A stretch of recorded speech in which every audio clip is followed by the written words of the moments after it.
దర్శనమిచ్చెను జగదంబ శంఖ చక్రములు ధరించి రాక్షస సంహారము చేసి లోక రక్షణ చేశావు భక్తుల మదిలో నిలిచావు పరమ శాంత స్వరూపినిగా చిరునవ్వులను చిందిస్తూ చెరుకు గడలు గ్రహించితివి.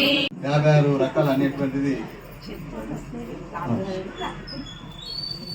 రకాలు అలా చేస్తున్నారని చెప్పి మనం కూడా వినాయకుని చేద్దామని 2 years నుంచి అనుకొని చేస్తున్నాము అందరం కలిసి. ఈరోజు 41 అయినాయి.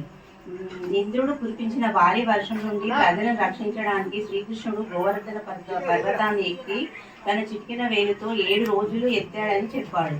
కృష్ణుడికి 7 రోజులు ఆహారం తినలేదని ఆ తర్వాత ప్రజలు కృతజ్ఞత పూర్వకంగా 56 రకాల వంటకాలు భోజనాలు రోజులు సిద్ధం చేసి ఇచ్చారు. ఆహారం తర్వాత అలాగే మనం కూడా వినాయకుడికి 42 రకాలు ఈరోజు చేసి సమర్పిస్తున్నాము. గణపతి బప్పా